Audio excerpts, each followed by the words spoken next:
Saudara-saudara, malam ini saya akan berkhotbah melalui satu kalimat teriakan daripada seorang yang pertama-tama muncul di dalam perjanjian baru.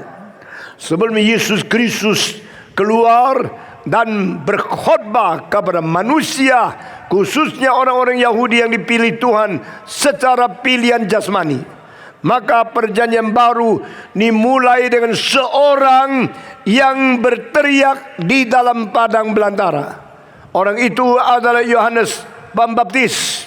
Dia adalah seseorang yang berlainan dengan orang yang lain, dan dia mengatakan kalimat-kalimat begitu inovatif yang begitu dipimpin oleh Tuhan, karena Roh turun ke padang belantara di atas diri pemuda yang namanya Yohanes Pembaptis ini.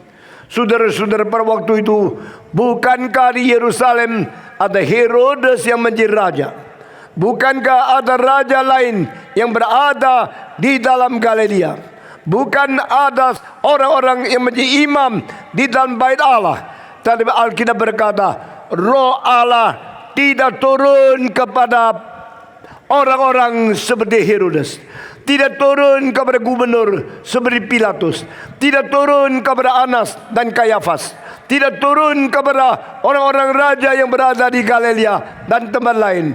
Roh Allah hanya turun kepada satu orang.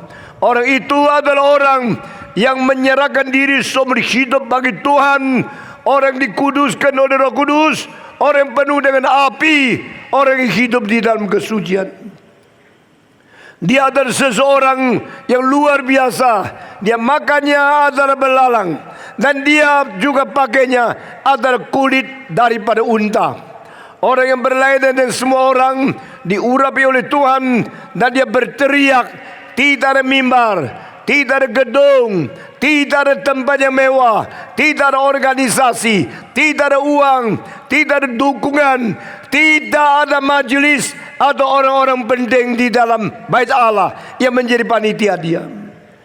Yohanes Pembaptis seorang diri, sebatang kara, berteriak di tengah-tengah langit dan bumi, di tengah-tengah angkasa dan manusia, di tengah-tengah Allah dan setan, berkata-kata, bertobatlah kamu, karena kerajaan Allah sudah dekat. Siapakah Yohanes Pembaptis? Alkitab Yesus berkata, dia sudah dipenuhi Roh Kudus semenjak di dalam rahim ibunya. Di dalam kitab suci, tidak ada pernah satu orang menerima pepenuhan Roh Kudus semenjak di dalam rahim ibu, kecuali Yohanes Pembaptis.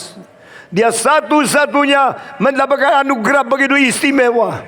Dia satu-satunya pada waktu masih di kandungan ibunya sudah dipenuhi Roh Kudus. Karena Allah mau memakai dia, maka Yohanes mengatakan dia adalah seorang yang diutus dari Allah.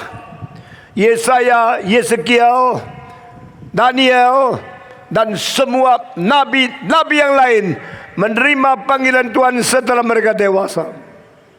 Semua rasul-rasul menerima panggilan Yesus pada waktu mereka sudah dewasa.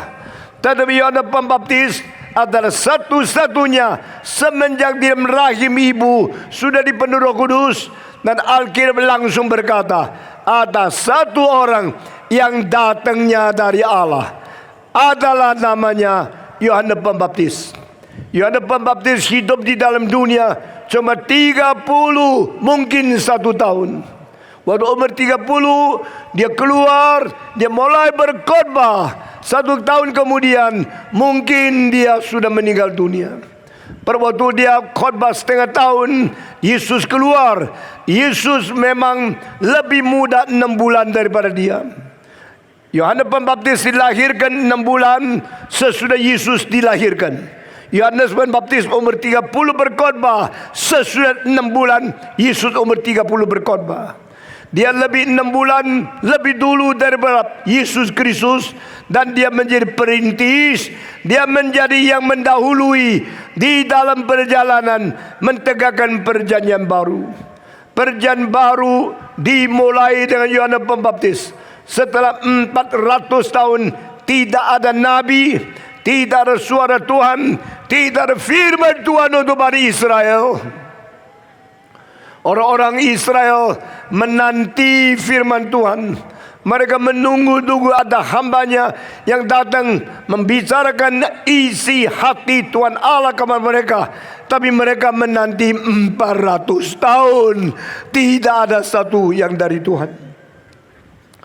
Selama 400 tahun itu, kira-kira 200 orang yang memberanikan diri mengatakan, sayalah Mesias yang dikirim Tuhan kepada engkau.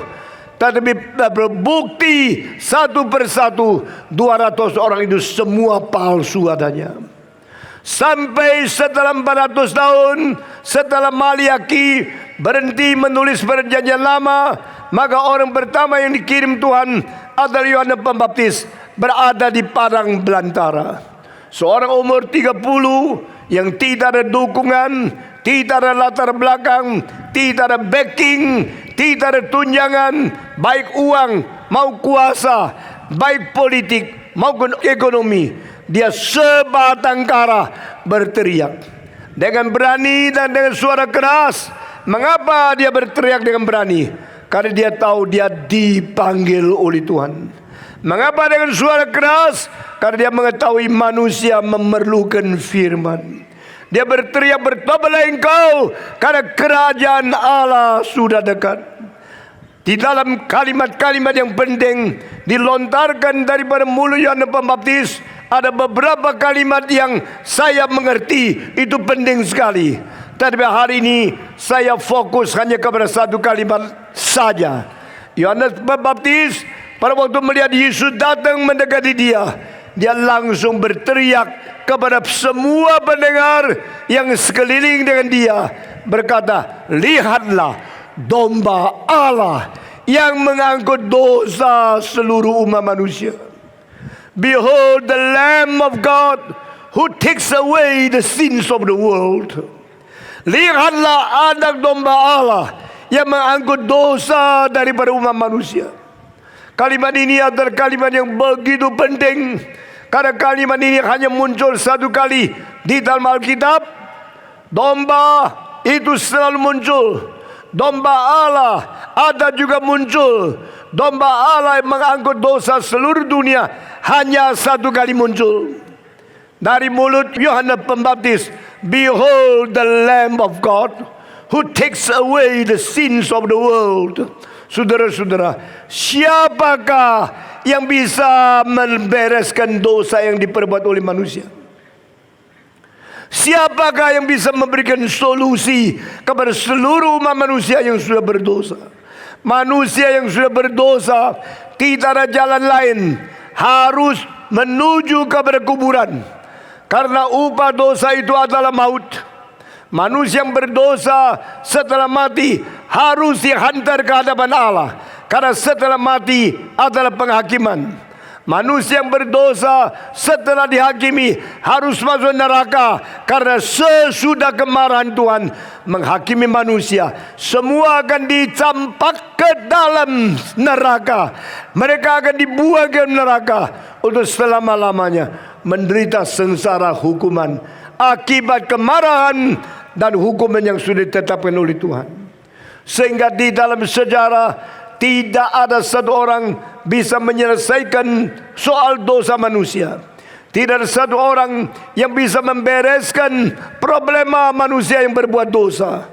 Kita gampang, kita enak-enak, kita berbuat dosa dengan bebas, dengan tidak mengetahui setelah berbuat dosa bagaimana membereskannya. Engkau berzina, engkau mabuk-mabuk, engkau bernarkoba, engkau mencuri, engkau sombong, iri hati, engkau berdosa sewenang-wenang. Tahu tidak bahwa setelah engkau berbuat dosa, engkau tidak bisa membereskan dosa yang engkau berbuat? Siapakah yang bisa menghapus dosa daripada hatinya? Siapa yang bisa menyangkal dosa yang sudah diperbuat? Siapa yang bisa membereskan dosa yang akan mengikat, membelenggu dia sampai selama-lamanya? Kecuali Tuhan mempersiapkan jalan untuk membereskan dosa manusia, tidak ada manusia yang bisa membereskan persoalan dosa manusia itu sendiri. Itu sebab Alkitab berkata kepada kita, Allah kita adalah pencipta, Dia adalah juru selamat. Allah kita adalah Allah yang memberikan hidup kepada kita, juga Allah yang mengampuni dosa kita. Tetapi bagaimanakah caranya Allah mengampuni dosa? Bagaimanakah caranya Tuhan membereskan dosa yang diperbuat oleh manusia? Yohanes Pembaptis berkata, ada seekor domba Allah yang akan mengangkut dosa seluruh manusia. Behold the Lamb of God. Lihatlah, lihatlah, ada anak domba Allah yang akan mengangkut dosa manusia. Ingatkah di dalam perjanjian lama, Musa disuruh oleh Tuhan Allah bikin satu ular tembaga, diangkat di atas kayu, dan barang siapa melihat akan ular itu, mandang ular itu, mereka yang digigit oleh ular yang berbisa akan disembuhkan. Lihatlah ular tembaga akan membereskan ular yang berbisa yang mematikan kita. Saudara-saudara, begitu Yesus Kristus berkata, sebagaimana Musa mengangkat ular yang tembaga itu, supaya barang siapa lihat kepada ular itu boleh disembuhkan, demikian anak manusia akan diangkat, dan barang siapa yang percaya kepada Dia juga akan diselamatkan. Perjanjian lama mengandung berita dari perjanjian baru. Segala sesuatu yang dilambangkan di dalam perjanjian lama mendapatkan hal yang konkret di dalam perjanjian baru. Segala sesuatu yang dinubuatkan perjanjian lama akan diwujudkan di dalam perjanjian baru. Maka di dalam perjanjian lama Tuhan mempersiapkan, Tuhan menyediakan pengertian-pengertian dan segala nubuat-nubuat dan segala simbol-simbol supaya manusia mengetahui pada satu hari akan datang juru selamat untuk menyelamatkan manusia, untuk membereskan dosa, untuk membawa manusia kembali kepada Tuhan melalui perdamaian yang dijadikan oleh Yesus Kristus di atas kayu salib. Lihatlah anak domba Allah. Mengapa kau pakai domba? Mengapa pakai domba? Mengapa bukan pakai singa? Mengapa bukan pakai macan? Mengapa bukan pakai lembu? Mengapa bukan memakai kuda, kijang dan bintang-bintang yang lain? Saudara-saudara, mengapa Yesus Kristus turun ke dalam dunia, jelma menjadi manusia, disebut sebagai anak domba Allah? Bukankah domba terlalu lemah? Bukan domba itu tidak mempunyai kekuatan membela diri? Tak pernah ada domba waktu diterjang oleh singa bisa melawan dengan kekuatan sendiri. Tak pernah ada domba mempunyai senjata di dalam tubuhnya, baik tanduknya maupun giginya atau kukunya untuk melawan musuh. Pada waktu domba diterjang, domba dimakan oleh binatang liar, dia hanya bisa dengan tangisan terakhir, lalu tubuhnya dikoyak-koyak oleh serigala, oleh binatang-binatang liar. Tapi pada waktu anak Allah turun ke dalam dunia, dikatakan, lihatlah domba Allah yang mengangkut dosa manusia. Mengapa Yesus menjadi domba? Mengapa anak Allah datang ke dalam dunia? Waktu memakai istilah daripada binatang, dipilih domba mewakili dia. Pada waktu Yesus datang ke dunia memakai tumbuh-tumbuhan, maka memakai pohon anggur mewakili dia. Pohon anggur adalah pohon yang paling lemah di dalam semua pohon. Kayu dari pohon anggur tidak bisa dipakai menjadi perabot, tidak bisa dipakai menjadi kursi dan meja, bahkan tidak bisa dipakai menjadi tusuk gigi. Kayu pohon daripada anggur adalah pohon yang paling lemah, yang paling tidak kuat. Tetapi pohon anggur adalah berbuah lebih banyak dari pohon cemara, lebih banyak daripada pohon kelapa, lebih banyak dari pohon lain. Ini adalah sesuatu kelembutan yang menghasilkan kelimpahan yang tidak terhingga. Demikian domba di antara binatang adalah domba yang paling lemah, paling lembut, paling tidak mempunyai kekuatan membela diri. Tetapi Yesus Kristus rela menjadi domba.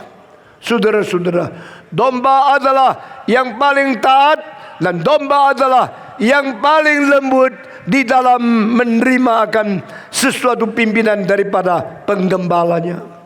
Saudara-saudara, Yesus berkata, aku adalah pohon anggur, Bapakku adalah pembelanya. Yesus berkata, dia adalah seperti seorang domba yang akhirnya mengganti di atas kayu salib. Saudara-saudara, Yohanes Pembaptis berkata, dia adalah domba Allah. Yesus menjadi domba karena apa? Karena kita semua adalah domba-domba yang tersesat. Di dalam Yesaya pasal 53 ayat ke-6 mengatakan, masing-masing kita telah berjalan di dalam perjalanan kita sendiri, masing-masing menyeleweng, masing-masing melawan, masing-masing tersesat. We have gone astray and everybody had turned to our own way. Kita sudah berjalan di dalam perjalanan yang kita pilih sendiri. Kita setelah menyeleweng dan kita jauh dari Tuhan, kita seperti domba tersesat. Anjing tidak gampang sesat. Anjing dibuang tempat yang jauh, mungkin satu hari dia kembali. Kucing tidak gampang sesat. Kucing lebih gampang cari tempat untuk kembali kepada asalnya. Tetapi domba tidak bisa. Domba adalah yang paling tidak tahu arah. Domba adalah yang paling gampang sesat dan menjadi hilang, tidak kembali lagi. Alkitab melukiskan kita semua orang sebagai manusia yang seperti domba, manusia yang jauhkan diri dari Tuhan, manusia yang maunya sendiri berjalan di dalam perjalanan yang sesat. Dan Yesus Kristus mengganti kita. Kita domba yang tersesat. Dia pengganti domba dan membawa kita kembali kepada Tuhan. Kita domba-domba yang tidak taat kepada Tuhan. Dia domba yang paling taat, akhirnya menjadi yang mewakili kita menerima hukuman dari Tuhan. Behold the Lamb of God who takes away the sins of the world. Hari ini biarlah saya memberikan sesuatu petunjuk kepada saudara untuk memperhatikan domba yang muncul di dalam kitab suci. Samar-samar di dalam perjanjian lama, melalui peristiwa yang terjadi, akhirnya sampai di perjanjian baru kita jelas apa artinya domba itu. Saudara-saudara sekalian, pada waktu Adam berbuat dosa, dia menyingkir, menyembunyikan diri. Maka Tuhan kata kepada dia, di manakah engkau Adam? Setelah Adam dibawa keluar menghadap Tuhan, dia mengatakan, aku dengar suaramu, aku menjadi takut, maka aku menyembunyikan diri. Tuhan tanya dia, bukankah engkau sudah makan buah terlarang sehingga engkau menyembunyikan diri? Mengapa engkau takut sama saya? Manusia tidak perlu takut Tuhan. Jikalau manusia tidak berdosa, kita seharusnya dengan lapang dada menikmati, menerima anugerah Tuhan. Tetapi kalau manusia sudah takut Tuhan, berarti dia sudah melakukan hal yang jahat, hal yang berdosa, sehingga dia tidak mempunyai keberanian untuk bertemu dengan Tuhan.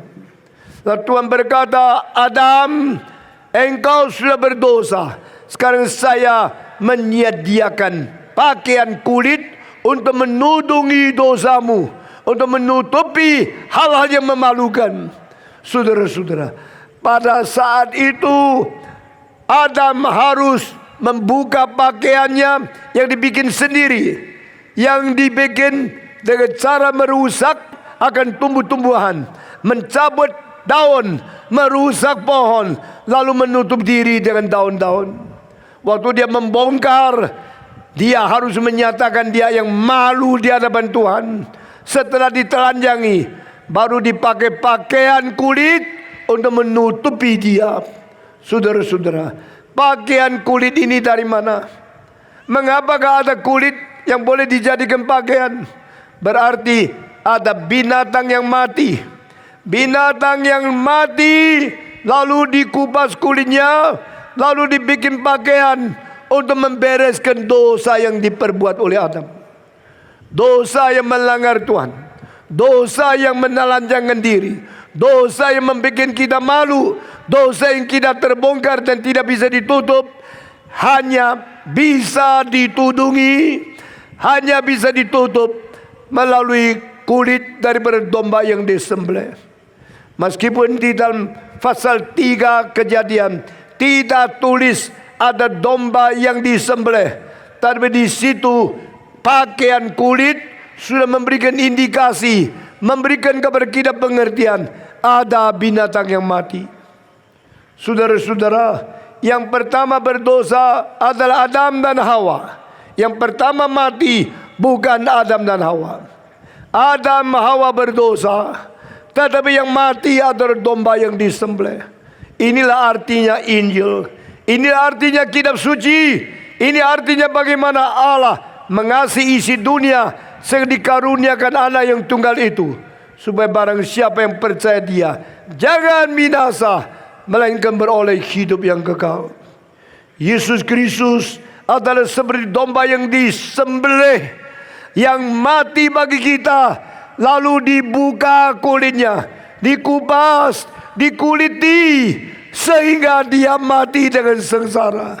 Dan kulit itu menjadi jubah kebenaran Allah yang diberikan kepada kita, yang dipakaikan kepada kita. Kita mengenakan kebenaran Allah. The righteousness of God added to us. The righteousness of God given to us to clothe, to cover our sins. Kita berjubah daripada kebenaran Allah. Kita berjubah kulit daripada anak domba Allah. Karena dia mati supaya kita mempunyai hidup yang baru. Saudara-saudara, tetapi orang tidak sadar. Kita cuma tahu Adam Hawa berdosa. Adam Hawa akhirnya perlu pakai baju kulit. Saudara-saudara, beratus-ratus tahun kemudian terjadi satu perkara. Orang Israel dikeluarkan dari tanah Mesir, tidak lagi menjadi orang-orang budak daripada Firaun. Pada waktu mereka keluar dari tanah Mesir, malam itu Tuhan berkata, malam ini malam Paskah. Malam ini ada malaikat akan turun dari surga, membunuh semua anak sulung di dunia ini, dan orang Israel akan diselamatkan. Di tanah Mesir pasti terjadi tangisan, ratap tangisan yang besar sekali. Dari istana sampai rakyat jelata, barang siapa yang mempunyai anak sulung, anak itu pasti dibunuh oleh malaikat.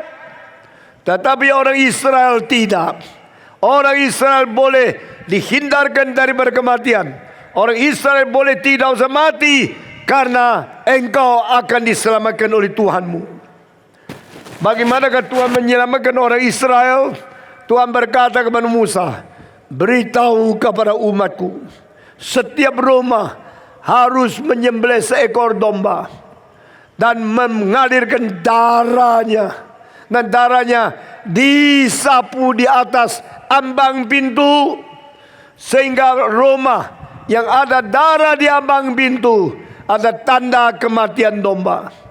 Dan pada waktu malam-malam, malaikat yang membunuh manusia anak sulung, waktu terbang melewati rumah yang ada darah domba, dia akan melewati. Ini namanya Passover. Passover. Passover.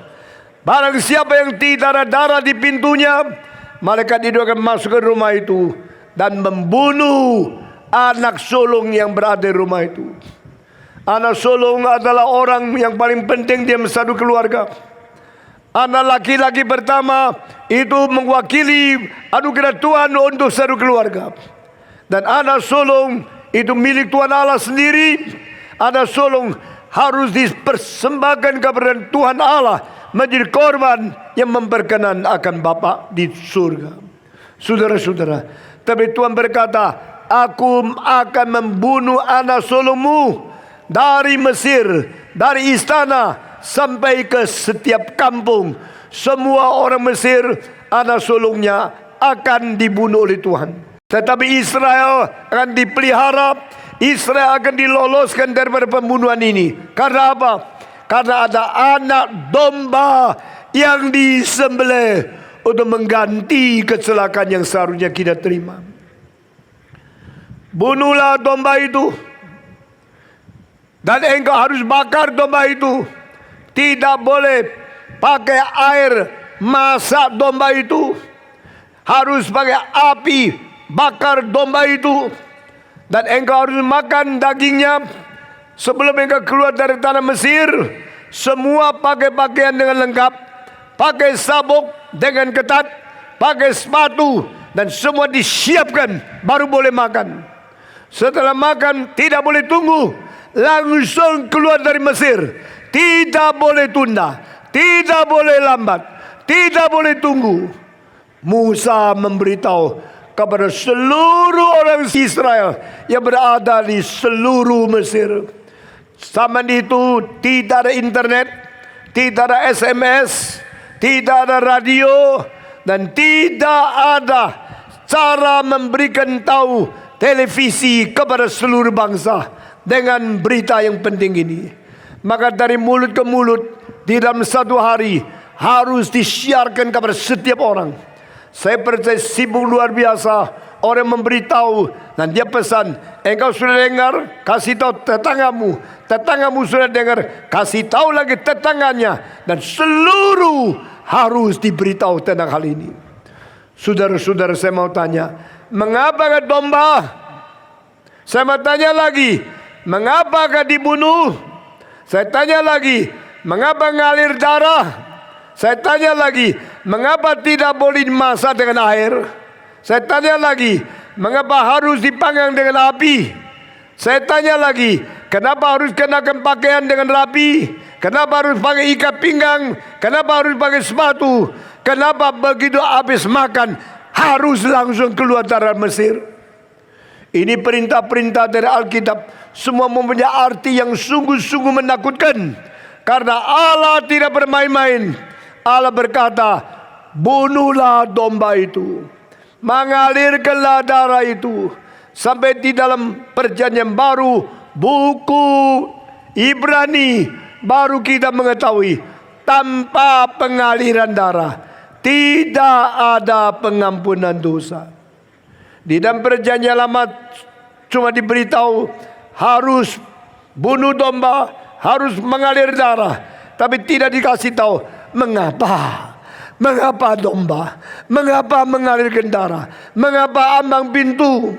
Saudara-saudara, sampai di Yohanes, Yesus baru berkata, akulah pintu. Barang siapa yang masuk daripadaku pasti diselamatkan. Akulah jalan, jalan yang baru dan hidup. Barang siapa melewati jalan ini baru tiba ke surga. Semua itu dikisarkan, semua itu ditunjukkan kepada Yesus yang akan mati bagi kita di atas kayu salib. Saudara-saudara, lihatlah domba Allah. Sekarang saya masuk ke dalam hari Paskah, hari melewati, hari Passover. Malaikat melihat di ambang pintu ini ada darah domba. Dia mengetahui sudah ada penyembelihan, sudah ada domba yang mati, sudah mentaati Tuhan. Karena memakai darah itu dicorekkan di atas ambang pintu, maka Tuhan berkata, aku melihat darah domba, aku mengampuni dosamu. Aku melihat domba yang sudah mati, aku menyerahkan engkau. Hei malaikat, jangan masuk ke dalam rumah yang ambang pintunya ada darah. Jangan membunuh anak sulung dari rumah yang sudah taat kepada aku. Jangan membunuh anak sulung di rumah itu, karena sudah ada domba yang mati bagi mereka. Saudara-saudara, semua ini bukan main-main. Semua ini adalah rencana Tuhan dari kekal sampai kekal.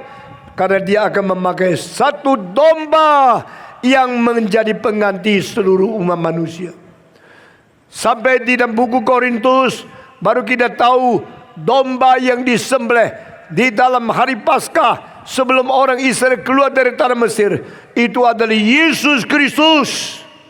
Yesus Kristus adalah anak domba Paskah bagi seluruh gereja. Yesus Kristus ada anak domba yang disembelih mengganti kita semua orang Kristen yang diselamatkan. Kita bersyukur kepada Tuhan. Seluruh kitab suci membicarakan tentang dosa manusia dan keselamatan dari Allah melalui Yesus Kristus. Karena ubah dosa itu adalah maut, tapi anugerah Allah adalah hidup yang kekal di dalam Kristus Yesus Tuhan kita.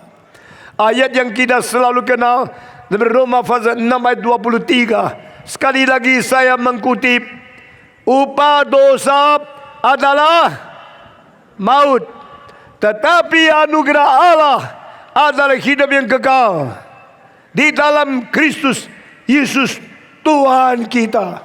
Upah anugerah, dosa hidup, dosa maut, hidup yang kekal. Upah dosa adalah maut, karunia Allah adalah hidup yang kekal. Upah dosa di dalam orang yang berbuat jahat, karunia Allah di dalam Yesus Kristus adalah yang mati bagi kita. Dan dia adalah yang bajik, yang benar, yang suci, yang adil untuk selama-lamanya. Di luar Yesus Kristus tidak ada keselamatan. Barang siapa yang tidak percaya Tuhan, dia harus mati di dalam dosa. Tapi barang siapa yang menerima Yesus Kristus, dia akan menerima pengampunan dosa dari Tuhan Allah sendiri. Saudara-saudara, kita bersyukur kepada Tuhan. Pada waktu Yesus Kristus mati di atas kayu salib, dia menjadi pengganti kita. Dia menjadi domba yang disembelih. Seperti pada hari Paskah, orang Israel keluar daripada tanah Mesir. Mengapakah tidak boleh dimasak dengan air? Mengapakah harus dibakar dengan api? Karena ini berarti domba Allah mengganti kita menerima sengsara api neraka. Saudara-saudara, jikalau kita mati, kita dibinasakan, kita masuk ke dalam api neraka. Yesus Kristus, demikian dia di atas kayu salib menderita sengsara api neraka, sehingga domba itu bukan dimasak dengan air, domba itu harus dibakar dengan api. Saudara-saudara, Yesus mengganti kita. Yesus menerima seolah-olah api neraka di atas kayu salib, dan dia berteriak, "Allahku, Allahku, mengapa meninggalkan aku?" Jikalau Yesus tidak ditinggalkan Allah, tidak ada seorang Kristen yang bisa diterima oleh Allah. Jikalau Yesus Kristus tidak dikutuk, tidak ada seorang bisa diselamatkan. Jikalau Yesus Kristus tidak mati, tidak seorang boleh mendapatkan hidup. Jikalau Yesus Kristus tidak dibelenggu, tidak seorang bisa dibebaskan. Jikalau Yesus Kristus tidak menerima hukuman, tidak seorang mendapatkan sejahtera. Jikalau Yesus Kristus tidak dicambuk dan mempunyai bilurnya, tidak ada seorang mendapatkan kesembuhan. Kita bersyukur kepada Tuhan. Lihatlah domba Allah yang mengangkut dosa dari manusia. Setelah hari itu terjadi, maka Tuhan berkata kepada Musa, "Let my people go." Beritahu kepada Firaun, "Aku mau umatku pergi ke padang belantara untuk berbakti kepada Allah, untuk menyembelih domba, untuk menyatakan bakti mereka kepada Tuhan di surga." Lalu Tuhan menetapkan 5 macam korban bagi orang Israel, dan di dalamnya 2 korban yang paling penting, yaitu korban dosa, korban kesalahan. Saudara-saudara, di dalam korban dosa, mengganti dosa, penebusan dosa, sekali lagi, saben hari, saben tanggal 15, saben tanggal 1, saben hari, orang Israel menyembelih domba untuk mengganti dosa yang mereka berbuat, supaya mendapatkan pengampunan dari Tuhan, mendapatkan penebusan dari Tuhan.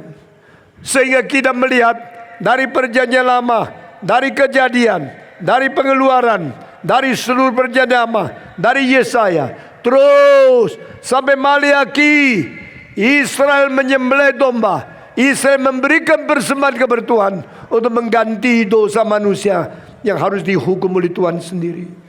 Tetapi setelah 400 tahun Tuhan tidak berbicara. Tuhan kirim Yohanes Pembaptis, dan Yohanes Pembaptis mulai berteriak, "Lihat domba Allah yang mengangkut dosa manusia." Yohanes Pembaptis adalah satu orang yang menunjukkan siapakah domba itu. Di dalam perjanjian lama orang Israel tahu ada domba, ada domba. Semua tahu harus menyembelih domba, tapi mereka tidak pernah mengetahui domba itu siapa. Sampai Yohanes Pembaptis datang ke dunia, menunjukkan kepada Yesus Kristus, dan berkata kepada orang-orang yang berada di sekitar dia, "Lihatlah, ini domba Allah." Barulah apa yang dikatakan di depan perjanjian lama sekarang diwujudkan di dalam satu pribadi. Dulu kita tahu ada domba, tapi tidak tahu domba itu hanya lambang. Domba itu hanya lambang. Sampai Yesus datang ke dunia, baru wujud, baru konkret, baru sungguh-sungguh pribadi domba Allah itu berada di dalam anak Allah yang jelma menjadi manusia. Barang siapa yang mengenal Yesus Kristus, dia mengenal keselamatan Tuhan. Barang siapa yang tidak menerima Yesus Kristus, tidak ada pengampunan dosa. Karena Yesuslah anak domba Allah itu yang mengalirkan darah, yang dibunuh mengganti kita di atas kayu salib. Saudara-saudara, bukan saja demikian, Alkitab berkata kepada kita, Yesus Kristus di dalam Wahyu telah menjadi lampu di dalam kota yang suci itu. Pada waktu itu tidak perlu lagi matahari, tidak perlu lagi bulan, tidak perlu bintang-bintang untuk memberi cahaya di dalam kota baru yang turun dari surga kepada manusia. Langit baru dan bumi baru akan turun. Tuhan akan menyertai umatnya untuk selama-lamanya. Dan di dalam kota itu ada domba Allah yang menjadi lampu, menjadi cahaya untuk menyinari setiap orang. Saudara-saudara, saya mau tanya kepada saudara-saudara, jikalau anak domba Allah yang begitu mengasihi kita, begitu rela berkorban, mati di atas kayu salib, mengganti engkau dan saya mau tanya, apakah kita benar-benar mengenal Dia? Kita benar-benar mencintai Dia, dan benar-benar kita mengikut Yesus Kristus seumur hidup menjadi murid Dia yang setia. Saudara-saudara, lihatlah domba Allah. Malam ini saya bertutur di Papua supaya orang Kristen semua ingat, tidak ada juru selamat lain, tidak ada penebus lain, tidak ada nabi, raja, dan imam yang lain yang membereskan dosa kita di hadapan Tuhan Allah. Yesus adalah firman, Dia adalah nabi yang memberikan perkataan-perkataan Allah yang kekal kepada kita. Yesus adalah imam yang sendirinya menjadi domba, yang sendirinya menyerahkan diri melalui roh yang kekal kepada Tuhan Allah sebagai korban perdamaian untuk membereskan dosa kita. Yesus adalah raja yang akan memerintah dalam hidup kita masing-masing. Kiranya semua orang Kristen, semua gereja di seluruh dunia mengenal siapa Yesus Kristus. Dia adalah anak domba Allah yang mengangkut dosa seluruh umat manusia. Di luar Yesus tidak ada keselamatan. Di luar Yesus tidak ada juru selamat. Di luar Yesus tidak ada pendamai yang membawa manusia kembali kepada Tuhan.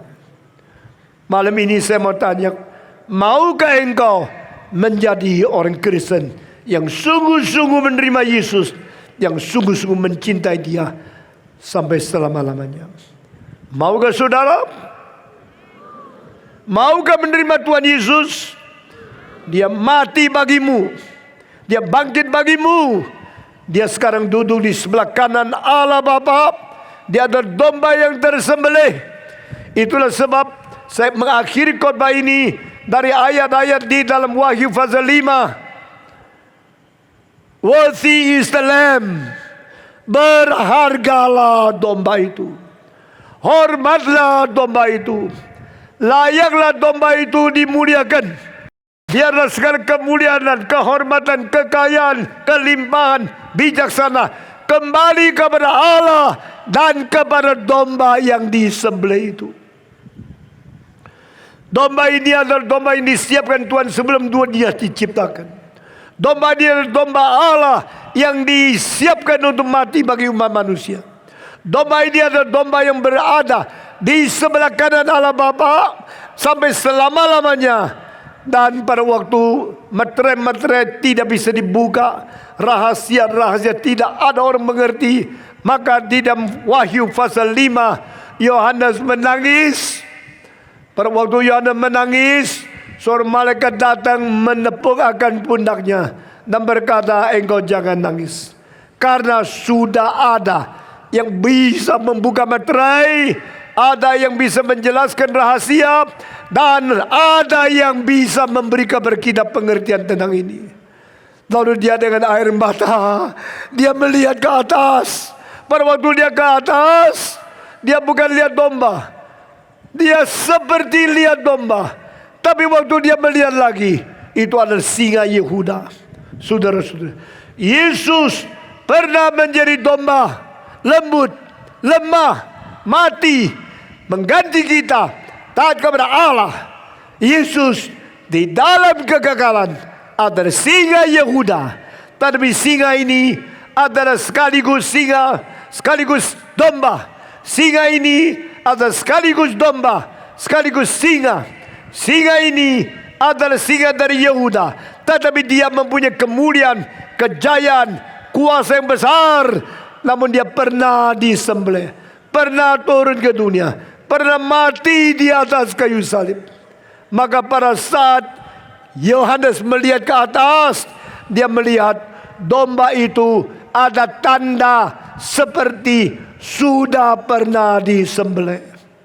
Saya percaya besok kalau kita ke dalam surga, kita akan jumpa dengan Yesus Kristus. Kita akan melihat kedua tangannya yang pernah mempunyai kecacatan dipaku, kedua kaki yang mempunyai bekas dipaku. Kita akan melihat dadanya ada tempat di mana tombak tusuk ke dalam dia. Dan ini semua tanda-tanda dia adalah domba yang asli. Dia adalah juru selamat yang tulen. Hanya Yesus Kristus mati untuk orang Kristen. Saudara-saudara, selain Yesus Kristus tidak ada juru selamat. Selain Kristus tidak ada pengampunan dosa. Selain Kristus tidak ada kuasa kebangkitan. Selain Kristus tidak ada anugerah untuk membawa kita menuju kepada kekekalan. Tapi Alkitab mengatakan, barang siapa yang percaya kepada Yesus Kristus, dia pasti diselamatkan untuk selama-lamanya. Yesus Kristus berkata, di mana aku berada, engkau juga akan berada. Yesus berkata, sebab aku hidup, engkau juga akan hidup. Yesus berkata, aku sudah mati dan aku sekarang bangkit pula. Aku akan hidup untuk selama-lamanya. Mungkinkah kalimat ini keluar daripada pendiri-pendiri agama yang lain? Tidak. Mutlak tidak. Mungkinkah kalimat ini keluar daripada orang-orang pembesar seperti presiden, seperti raja? Tidak. Mutlak tidak. Di manakah para raja? Di manakah para presiden? Bukankah mereka berada di kuburan? Mereka tidak bangkit karena mereka manusia yang berdosa. Raja-raja mati, presiden mati. Tetapi Yesus Kristus ada domba yang disembelih sesudah mati. Hari ketiga dia bangkit kembali. Dia naik di surga untuk selama-lamanya. Dan dia berkata, aku pergi kepada Bapa, mempersiapkan tempat bagimu. Setelah aku pergi menyediakan tempat, aku akan datang kembali untuk menyambut engkau ke tempat itu. Biarlah kita menjadi orang Kristen yang sungguh-sungguh mengerti apa artinya percaya kepada Yesus, dan sungguh-sungguh mau menjadi orang pikul salib, menyangkal diri, mengikut Yesus setiap hari. Sungguh-sungguh menjadi orang Kristen yang baik, dan sungguh-sungguh bersaksi bagi Kristus, karena kita akan berserta dengan Yesus di dalam kemuliaan sampai selama-lamanya. Kiranya Tuhan memberi kekuatan kepada kita. Gereja di Papua harus bangkit berdiri. Gereja di Papua harus berkasa. Gereja di Papua tidak boleh berdosa, tidak boleh berzina, tidak boleh berjudi, tidak boleh minum air keras, tidak boleh hidup di dalam segala kejahatan, tapi hidup suci, hidup berkasa, hidup beriman di hadapan Yesus Kristus sampai selama-lamanya. Amin. Saudara-saudara, kebangunan kerohanian nasional hari ini cuma satu kali di kota ini, kota ke-78.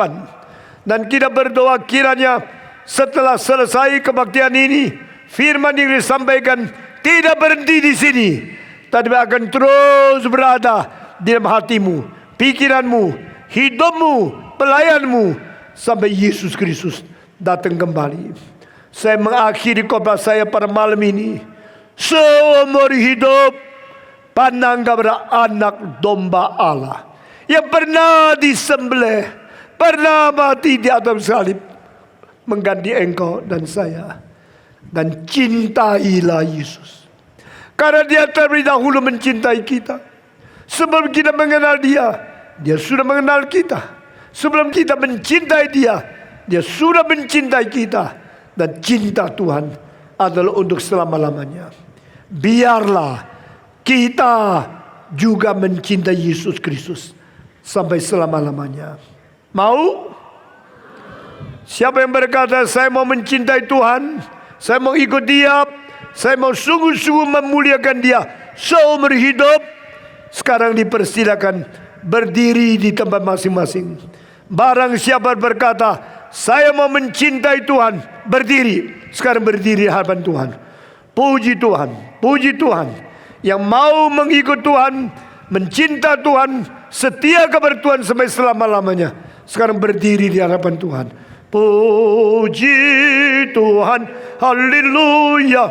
Puji Tuhan, haleluya. Puji Tuhan, haleluya.